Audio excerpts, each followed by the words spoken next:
আসসালামু আলাইকুম ছেলেমেয়েরা, আশা করি সবাই ভালো আছো। আমি MD Kamal Hossain, associate professor, x associate professor, Dhaka city college, Kamal science academy.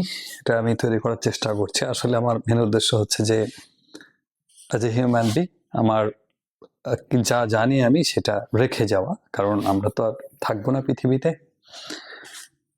আচ্ছা, একটুখানি আমি সলভ করি। এইচএসসি পরীক্ষা সামনে চলে আসছে আর কি, আমি কিছু সলভ করি, হ্যাঁ, কোয়েশ্চেনের সলভ করি বেশ কিছু। অর্গানিক কেমিস্ট্রি যেহেতু ঝামেলাপূর্ণ সেকেন্ড পেপারে, সেটাই দেখি আমরা। যেমন দিনাজপুর বোর্ডে আমরা দেখতেছি 2022 সালে যেটা আসছে, বেঞ্জিন থেকে দেখা যাচ্ছে এ এবং বি একটা যৌগ তৈরি করেছে। এগুলো এ প্রস্তুতির বিক্রিয়ার কৌশল ব্যাখ্যা করতে বলেছে, যে এটা তৈরি করবে কিভাবে, কিভাবে হবে, এটার মেকানিজম। ফার্স্ট অফ অল কিন্তু তোমাকে রিয়াকশনটা জানতে হবে, আদারওয়াইজ কিন্তু হচ্ছে না। এর পরের কথা হলো এ এবং বি এর মধ্যে কোনটি ইলেকট্রোফিলিক প্রতিস্থাপন বিক্রিয়ায় অর্থ প্যারার সমাণু উৎপন্ন করে বিশ্লেষণ করো।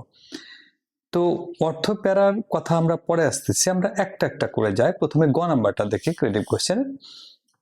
এই প্রস্তুতি বিক্রিয়ার কৌশল। বিক্রিয়ার কৌশল জানতে গেলে ফার্স্ট অফ অল তোমাকে আগে বিক্রিয়াটা লিখতে হবে। আচ্ছা দেখি আমরা বিক্রিয়াটা লেখার চেষ্টা করি। যে দেখো, এটা হচ্ছে বেনজিন, এই হলো নাইট্রিক অ্যাসিড। নাইট্রিক অ্যাসিডটা কিন্তু এরকম ছিল, তাই না, যে নাইট্রিক অ্যাসিডটা এরকম ছিল HNO3। মনে রাখবে, এই নাইট্রিক অ্যাসিড আর এই গাঢ় সালফিউরিক অ্যাসিড, এই দুটো মিলে নাইট্রেশন বিক্রিয়া বলে এটাকে। আমি আলোচনা করেছি আলাদাভাবে নাইট্রেশন, সালফোনেশন, ফেরিল group alkylation, acylation, halogenation, chlorination, এগুলো কিন্তু আলোচনা করা হয়েছে। তোমরা লেকচারগুলো দেখে নিতে পারো ইউটিউবে গিয়ে। তো এখন কথা হলো যে আমার নাইট্রিক অ্যাসিডটাকে যখন এর সাথে বিক্রিয়াটা নাইট্রেশন বিক্রিয়া, ডেফিনেটলি নাইট্রেশন বিক্রিয়া, এই 5 ধরনের যে প্রতিস্থাপন বিক্রিয়া আছে, আসলে এরা সবাই কিন্তু ইলেকট্রোফাইল হিসাবে কিন্তু হাইড্রোজেনকে প্রতিস্থাপন করে, ওকে কিন্তু বের করে দেয়। সবগুলো প্রতিস্থাপন বিক্রিয়া। নাইট্রেশন বিক্রিয়ার মেন কাজ হবে নাইট্রো মূলক যেটা আছে সেটা অবশ্যই ইলেকট্রোফাইল হিসাবেই তৈরি করবো, আমরা একটু পরে আবার করতেছি। এক কথায় যদি আমরা রিয়াকশনটাকে বলি, নাইট্রিক অ্যাসিডটাকে এইভাবে রাখবো না, এইভাবে রাখবো, বুঝতে সহজ। কিভাবে? এটা নাইট্রেশন বিক্রিয়া হওয়ার অপরাধে এই নাইট্রো মূলকটাই হাইড্রোজেনকে প্রতিস্থাপন করবে, বের করে দেবে। একে যখন বের করে দেয় তখন সে কি করে, এই হাইড্রোক্সাইড আয়নের সাথে, কারণ সে তো প্লাস হিসাবে যাবে, আর হাইড্রোজেন আয়নটা হাইড্রোক্সাইড আয়ন হিসাবে পানি তৈরি করে, তখন NO2টা একে প্রতিস্থাপন করে ঢুকে পড়লো, তৈরি করে নাইট্রোবেনজিন। এখন ওরা বলতেছে এই নাইট্রোবেনজিন তৈরি করবে কি করে, তার মেকানিজম দেখাও, ক্রিয়া কৌশল দেখাও। এই বিষয়টা হচ্ছে খুব গুরুত্বপূর্ণ, আমরা বোঝার চেষ্টা করি। তাহলে এই রিঅ্যাকশনের আমরা কিন্তু এখন এটার মেকানিজমে চলে যাব। 3টা স্টেপ আছে এটা, এবং ওটা 3 নাম্বার তোমাকে দিয়ে রেখেছে। আমরা নতুন পেজে চলে যাচ্ছি যাতে বুঝতে সহজ হয়। এক্ষেত্রে 3টা ধাপে বিক্রিয়াটা সম্পন্ন হয়, 3 ধাপে। যেমন ধাপ হচ্ছে 1 অর স্টেপ 1।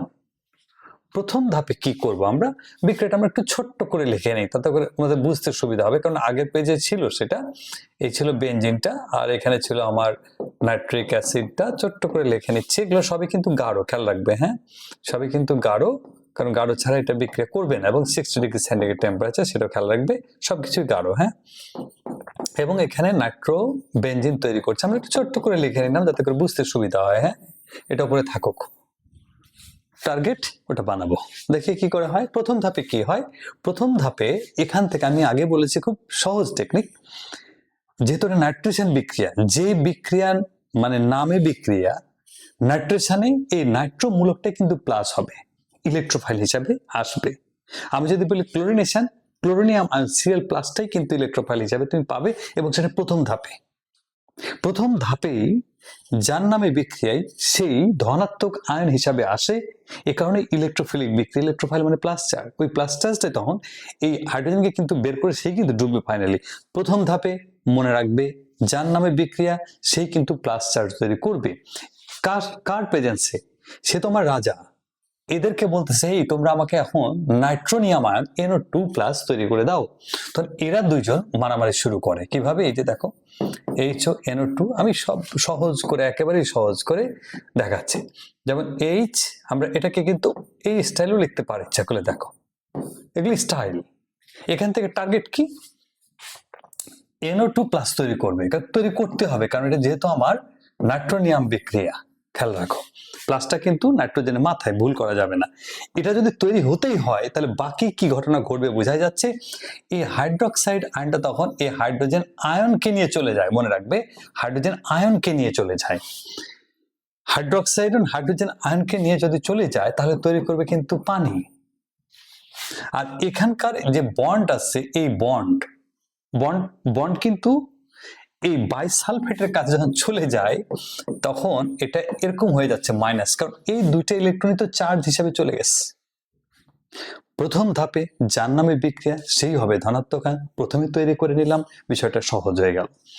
দ্বিতীয় ধাপ যদি আমরা হিসাব করি, ধাপ নাম্বার 2, তখন আমরা কি করব, তখন ওই বেনজিন তখন দৌড়ে আসবে যে এই আমি তো ইলেকট্রনের রাজা, ভিতরে আমার ইলেকট্রন ঘুরছে, আমি ইলেকট্রন রিচ, মানে নিউক্লিওফাইল বলতে পারি আমরা।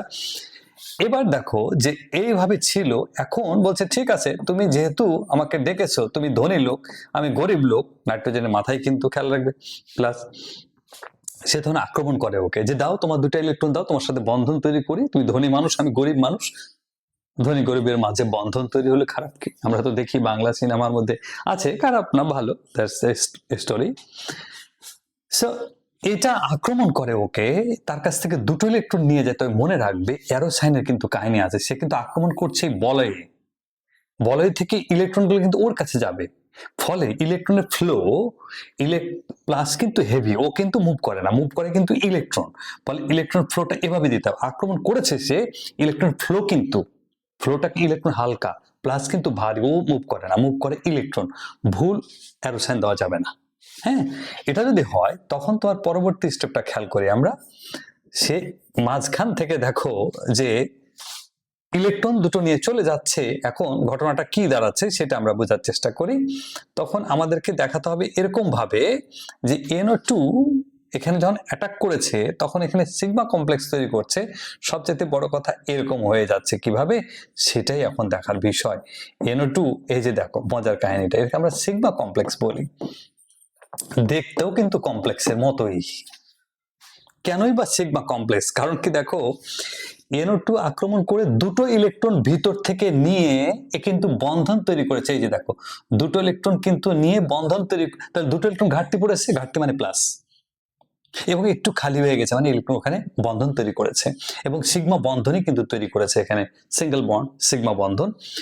এই কমপ্লেক্সটা কিন্তু এখন সিগমা কমপ্লেক্স হয়ে গেছে, এই তো এই কারণে নাম দেওয়া হয়েছে। আর হাইড্রোজেন কিন্তু ছিল আগে থেকে, ফাইন, কিন্তু এইভাবে তো সে থাকতে চায় না।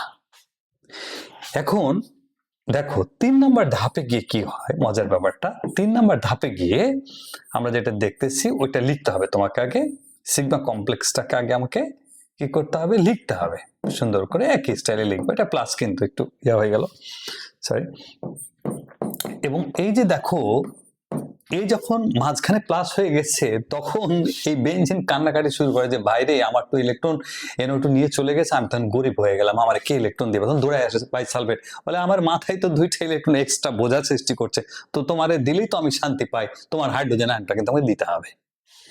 3 নম্বর ধাপে গিয়ে এই হাইড্রোজেন আয়নটা তখন খুলে গিয়ে ওই যে ওর সাথে জোড়া লাগবে, তখন করে কি এই দুটো ইলেকট্রন যে ছিল আবার আগের জায়গায় চলে যায়, তখন বেনজিন আবার শান্তি ফিরে পায়। ব্যাপারটা কি দাঁড়ালো, NO2 হয়ে গেল, আর দেখতে পাচ্ছি আমরা এই হাইড্রোজেন আয়নটা খুলে গেছে, কিন্তু বন্ধনে দুটো ইলেকট্রন রেখে গেছে বলে ভিতরে ঢুকে যাচ্ছে, কিন্তু সালফিউরিক অ্যাসিড হয়ে গেল। এভাবে আমরা দেখতে পাচ্ছি নাইট্রোবেনজিন তৈরি করেছে। লেখার ক্ষেত্রে বেশি লেখার দরকার নাই, কারণ রিঅ্যাকশন মেকানিজম ইটসেলফ সে নিজেই কথা বলে, অ্যারোসাইন দিয়ে লেখা মানে সে নিজেই কথা বলে। যেমন এখানে একটা কথাই লিখতে পারো যে হ্যাঁ প্রথম ধাপে আমার এই দুটো বিক্রিয়া করে নাইট্রোনিয়াম আয়ন তৈরি করে, নাইট্রোনিয়াম প্লাস আয়ন কিন্তু, হ্যাঁ কেউ যদি নাইট্রোনিয়াম শব্দটা মনে না থাকে এই কথাটাই লিখে দিতে হবে NO2 মাথায় প্লাস দিয়ে, কারণ পরীক্ষার খাতায় মানে পরীক্ষার সময় ভুলে যায় অনেক সময় আমরা, NO2 প্লাস লিখলেও হবে, এত দেরি করে সেই একটা লাইন। এখানে শুধুমাত্র বলতে হবে হ্যাঁ NO2 প্লাসটা আক্রমণ করে বেনজিন বলয়কে এবং একটা সিগমা কমপ্লেক্স তৈরি করে, এর বাইরে কথা লেখার দরকার নাই। 3 নম্বর ধাপে বলতে হবে যে হাইড্রোজেন আয়নের অপসারণ আর নাইট্রোজেনের উৎপাদন, শেষ। এতটুকুই কথা, এর বেশি কথা লেখার কোনো দরকার নাই। 3 মার্কের জন্য সাফিসিয়েন্ট। আমার মনে হয় তোমরা সবাই বুঝতে পেরেছো। আমরা আরেকটা কোয়েশ্চেনের আনসারে চলে যাব। সেই কোয়েশ্চেনটা কি ছিল আমরা একটু দেখে আসি। হ্যাঁ, আমরা একটু দেখে আসি কোথায় আছে কি দেখি ভালো করে। দেখো, ঘ নাম্বারে আমরা কিন্তু বোর্ড কোয়েশ্চেন সলভ করতেছি। আমি দেখি একটা না বোর্ড কোয়েশ্চেন সলভ করি, তোমাদের যদি পরীক্ষার সামনে আসতেছে, এই জন্য এটা টার্গেট আমাদেরকে এই মুহূর্তে। এ ও বি এর মধ্যে কোনটি ইলেকট্রোফিলিক প্রতিস্থাপন বিক্রিয়ার অর্থপ্যারা সমান উৎপন্ন করে? নতুন কোয়েশ্চেন করেছে। তাহলে এই রিয়াকশনটা তোমাকে কমপ্লিট করতে হচ্ছে আগে, তারপরে এই রিয়াকশনটাও কমপ্লিট করতে হচ্ছে আগে, তারপরে আমরা দেখব যে, কারণ 4 নাম্বার ঘ নাম্বার কোয়েশ্চেনে কিন্তু 4টা নাম্বার থাকে, বিশ্লেষণও করতে বলেছে। তার মানে বিক্রিয়া দুটো তুমি ফার্স্টে লিখে নিবা। বিক্রিয়া দুটো যদি আমি ফার্স্টে লিখে নিই, তাহলে আমি বুঝতে পারবো যে আসলে হ্যাঁ, ইলেকট্রোফিলিক বিক্রিয়া যে দেয় সেটা আমরা তো বুঝে যাচ্ছি, আগেই বুঝলাম নাইট্রোবেনজেনের ক্ষেত্রে। আবার বলতেছি ইলেকট্রোফিলিক বিক্রিয়ার ক্ষেত্রে অর্থপ্যারা সমান উৎপন্ন করবে কে আর কে করবে না। ভালো কথা, আমরা বিক্রিয়াটা একটু কাছাকাছি লেখার চেষ্টা করব এবার। হ্যাঁ, দেখি প্রথম বিক্রিয়াটা আমরা দেখতে পাচ্ছি এরকম, সেটা হচ্ছে যে আমার নাইট্রিক অ্যাসিড ছিল, নাইট্রিক অ্যাসিড ছিল, এটা গাঢ় বা কনসেন্ট্রেটেড লিখতে পারো, যেভাবে লেখো। সালফিউরিক অ্যাসিড, এটাও গাঢ়, এটাও কনসেন্ট্রেটেড অর গাঢ়, যেভাবে লেখো না কেন। আমরা এটা একটু আগেই লিখেছিলাম, ফলে এটা বুঝতে কোনো কষ্ট নাই। মাঝখানে গোলটা কিন্তু একটু ছোট হয়ে গেল আমার, কিন্তু ছোট তোমরা দিবা না, এটা কিন্তু বড় হবে কিন্তু সব সময়। হ্যাঁ, আচ্ছা, এটা ছিল, তার মানে এটা ছিল আমার কি এ, এটা কিন্তু আমার এ ছিল। আচ্ছা, বিটা কোনটা সেটাও দেখি আমরা, আবার লিখতে হচ্ছে আমাদেরকে। এবং সেখানে দেখেছিলাম আমরা মিথাইল ক্লোরাইড ছিল, আর এখানে ছিল অনার্দ্র অ্যানাড্রাস বা শুষ্ক ড্রাই, যেটা আমরা বলি অ্যালুমিনিয়াম ক্লোরাইড। হ্যাঁ, তো এক্ষেত্রে দেখো এখানে হাইড্রোজেন, আমরা তো এটা ব্যাখ্যা করেছিলাম একটু আগেই, যে হাইড্রোজেনকে প্রতিস্থাপন করেছিল সেই নাইট্রোমূলকটা, এবং সেটাকে আমরা ভেঙে লিখেছিলাম, তোমাদের নিশ্চয় মনে আছে। এবং NO2টা এটাকে প্রতিস্থাপন করে হাইড্রোজেনটা ওকে পানি বানিয়ে ফেলেছে, ফাইন। আর এখানে কিন্তু এটা কিন্তু আমার অ্যালকাইলেশন, ফ্রিডেল-ক্রাফট অ্যালকাইলেশন বিক্রিয়ার কিন্তু কাহিনী। এই মিথাইলটা কিন্তু এই হাইড্রোজেনকে প্রতিস্থাপন করে এই হাইড্রোজেনটা কিন্তু এই ক্লোরাইডের সাথে চলে যাবে। যদি চলে যায় তাহলে আমরা দেখতে পাচ্ছি এখানে তৈরি হচ্ছে টলুইন এবং এসএল। টলুইন তৈরি করছে এখানে তৈরি করছে আমার নাইট্রোবেনজিন, এটা হচ্ছে আমার বি। কোয়েশ্চেন কি করেছে, আবার কোয়েশ্চেন যাচ্ছি আমি। এই দুটোর মধ্যে বলতেছে এটাও ইলেকট্রোফিলিক বিক্রিয়া দিচ্ছে, এটাও আমার ইলেকট্রোফিলিক বিক্রিয়া দিচ্ছে। এটা হলো নাইট্রেশন, এটা হলো ফ্রিডেল-ক্রাফট অ্যালকাইলেশন। কোয়েশ্চেন করেছে যে কোনটা অর্থ প্যারা প্রোডাক্ট তৈরি করবে। অর্থ প্যারা প্রোডাক্ট, এটা কিন্তু নাইট্রোবেনজিন। এখন এক্ষেত্রে আমাদেরকে ব্যাখ্যা করতে গেলে অনেকগুলো বিষয় চলে আসতেছে, তো আমরা বোঝার চেষ্টা করি। মনে রাখবে নাইট্রোমূলক কিন্তু মেটা নির্দেশক, নাইট্রোমূলক হচ্ছে মেটা নির্দেশক, আর এখানকার মিথাইল মূলক যেটা দেখতেছো এটা হলো অর্থ প্যারা নির্দেশক। তো এ কারণে এই মিথাইল মূলককে বুঝতে পারছি টলুইনটার ক্ষেত্রেই আমার ইলেকট্রোফিলিক বিক্রিয়ার ক্ষেত্রে যেটা আমরা দেখলাম, অর্থ প্যারা নির্দেশ করবে কোনটা, এই মিথাইল মূলক থাকার কারণে এটা হচ্ছে আমার অর্থ প্যারা নির্দেশক হবে। মেকানিজমটা আমরা দেখবো, মানে স্টেপস গুলো দেখবো আর কি, রেজোনেটিং স্ট্রাকচারস গুলোর মাধ্যমে, কারণ বিশ্লেষণ করতে বলেছে, যে তুমি বললেই হবে না হ্যাঁ বাবারে আমার এই টলুইনটা সে হচ্ছে অর্থ প্যারা নির্দেশক। আসলে তাই, ঠিক আছে, এটা হচ্ছে মেটা। এখন তোমাকে ব্যাখ্যা করতে হবে, ব্যাখ্যাটা তোমাকে এখন বুঝতে হবে। ব্যাখ্যা বোঝার জন্য আমরা চলে যাচ্ছি একটুখানি, দেখি কোন দিকে যাওয়া যায়, সেটা আমি একটুখানি চলে যাচ্ছি, যেটা রেডি করা সেখান থেকে তোমাদেরকে একটু দেখাই, তাহলে আমার মনে হয় বুঝতে সুবিধা হবে। ফাইন, রাইট, বুঝতে যাতে সুবিধা হয় আমাদের, আমি সেখানে চলে যাচ্ছি। ওকে, আমরা একটুখানি, হ্যাঁ সরি,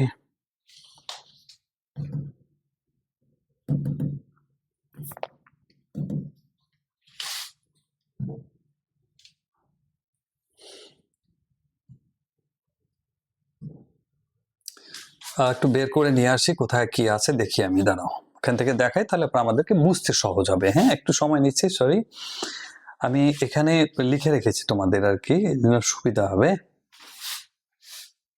কি সব চলে আসলো যে।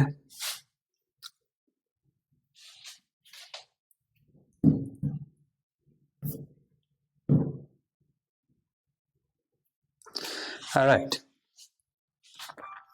যে কথা বলতেছিলাম তোমাদের, ওকে ফাইন, রাইট। আচ্ছা, একটুখানি দেখি আমরা, কথাটা ছিল এরকম, খেয়াল করো খুব ভালো করে, যে আমার বিষয়টা ছিল এরকম যে টলুইন যখন হয়েছে, যেটা আমার বি যোগটা, ওরা বলতেছে দুটোর মধ্যে কোনটা আমার অর্থ প্যারা নির্দেশক হবে, নাইট্রোবেঞ্জিনের নাইট্রোটা নাকি মিথাইল বেঞ্জিন আর টলুইনের মিথাইল মূলকটা হবে। কেন দেখিয়ে দিচ্ছি আমরা। এই যে দেখো, মিথাইল মূলক, টলুইনের মিথাইল অর্থ প্যারা নির্দেশক। ছবি এখানে দেওয়া আছে, আমরা বোঝার চেষ্টা করতেছি খুব সহজে। এই যে দেখো, এক্ষেত্রে কিন্তু হাইপার কনজুগেশনের কাহিনী আছে। কারণ কি, যখন আমার এই গ্রুপগুলোর কাছে লোন পেয়ার ইলেকট্রন থাকে না, তখন আমরা দেখতেছি যে এই মিথাইল মূলক সেও ইলেকট্রন দিতে পারে। দিবে কি করে? এখন তোমার প্রচুর ইচ্ছা যে আমি কাউকে, আমার বন্ধুটাকে হেল্প করবো, আমার কোনো টাকা নাই, তখন তুমি কি করবা? তখন তুমি বলো তোমার মাকে, বাবাকে, ভাইকে, আমার কয়টা টাকা দাও, আমার গরিব বন্ধুটারে দেই। এই যে দেখো, নিজেদের ভিতর থেকে নিয়ে আসা এই কাজটার হচ্ছে কিন্তু আমার হাইপার কনজুগেশন। কারণ কি, দেখো এই কার্বন 3টা বন্ধন আছে, সিগমা বন্ড, সবগুলোই সিগমা বন্ড কিন্তু এখানে, হ্যাঁ সরি, এখানে সবগুলো হচ্ছে আমার সিগমা বন্ড। এগুলো সবগুলো সিগমা বন্ডের ইলেকট্রন গুলো দেখো, যে এই দুটো ইলেকট্রন ডাইরেক্ট এখানে গিয়ে পাই বন্ধন তৈরি করছে। এই দুটো ইলেকট্রন একখানে হলে একটা বন্ধন তৈরি হয়। আগে একটা বন্ধন যেহেতু ছিল, পরের বন্ধনটা অবশ্যই পাই বন্ধন।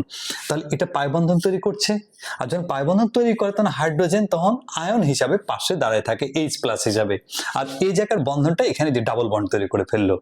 তো এই ঘটনার নাম আমরা বলি হাইপার কনজুগেশন। আর যদি এদের কারো কাছে, যেমন হাইড্রোক্সিল গ্রুপের আগে লেকচার আলোচনা করেছি, অক্সিজেনের কাছে মুক্ত হলে লোন পেয়ার ইলেকট্রন আছে, তখন সে যদি ডাবল বন্ড তৈরি করে, সেটাকে হাইপার কনজুগেশন আমরা বলি না, এটাকে আমরা হাইপার কনজুগেশন বলি। কারণ সিগমা বন্ডের ইলেকট্রনটা ইউজ হচ্ছে এখানে, ডাবল বন্ড। তখন যখন ডাবল বন্ড হয়ে যায়, তখন কি করে এই কার্বন? তার বুঝতে পারতেছো ঘটনাটা? এটা আলোচনা আমরা এর আগে সম্ভবত করা হয়নি, ফলে আলোচনাটা ফাঁকে আমি করে দিচ্ছি। পরীক্ষার খাতা হয়তো এত তোমাকে লিখতে হবে না, জাস্ট এটা তোমাকে ছবিটা এঁকে দুটো লাইন লিখতে হবে, বাট আমি আলোচনা করে দিই বিষয়টা একই ফাঁকে।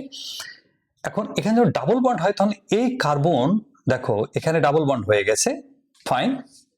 এখন এখানে যদি ডাবল বন্ড হয়ে যায় এখানে, তখন কি করবে? তখন তো এই কার্বন, এই যে এখানে যে কার্বনটা আছে এই জায়গায়, এই কার্বনটা তখন চিৎকার করে যে বাইরে আমার তো 5টা বন্ধন হয়ে গেল, আমি তো 4টা বন্ধন নিয়ে থাকতে পারি ম্যাক্সিমাম। এই কারণে এই কার্বনটা তখন করে কি, তার যে পাই বন্ধনে ইলেকট্রন দুটো আছে, এই এই কর্নারে ধাক্কা দেয় যে বাইরে আমার 4টা বন্ধনে বেশি আমি পারবো না, 4টা বন্ধন ঠিক আছে চলে গেল এখানে। এখন এখানে যখন চলে যায় এই কার্বন, তখন এই কার্বন আবার কান্নাকাটি শুরু করে। কেন কার্বন কান্নাকাটি শুরু করে? দেখো আমরা দেখি কি অবস্থা। কার্বন, এই কার্বনটা কেন কান্নাকাটি শুরু করে এই জায়গায়?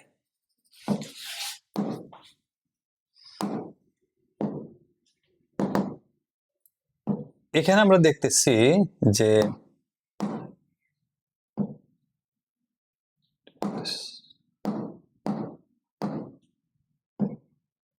এই কার্বনটা তখন কান্নাকাটি কেন করছে সেটা আমরা বোঝার চেষ্টা করছি। কারণ কার্বনের এখানে বন্ধন কয়টা আছে দেখো, 1টা 2টা, আর প্রত্যেকটা কার্বনে একটা হাইড্রোজেন আছে, তার মানে 3টা হাইড্রোজেন, 3টা বন্ধন হলো। এখানে একটা বন্ধন, এখানে একটা বন্ধন, আর একটা হাইড্রোজেনের সাথে, 3টা হাইড্রোজেন না, একটা হাইড্রোজেনের সাথে, তার মানে এখানে 3টা বন্ধন। তখন কার্বন কান্নাকাটি শুরু করে যে ভাই আমার তো 3টা বন্ধন আমি মানবো না। তখন এই দুটো ইলেকট্রন তাকে সাপোর্ট দেয় যে তোর মাঝখানে আমি তাহলে দাঁড়ায় গেলাম। তখন কি হলো, এই কার্বনের 4টা বন্ধন হয়ে গেল। এই কার্বনের যখন 4টা বন্ধন হয়ে গেল, তো এই কার্বন আবার চিৎকার করে। কেন চিৎকার করে? এখানে ডাবল বন্ড 2, এখানে 1 3, আর একটা তো হাইড্রোজেনের সাথে আছেই, প্রত্যেকটার সাথে হাইড্রোজেন আছেই জানো। তো 2 এখানে কত হলো তাহলে পরে? 1 2 3।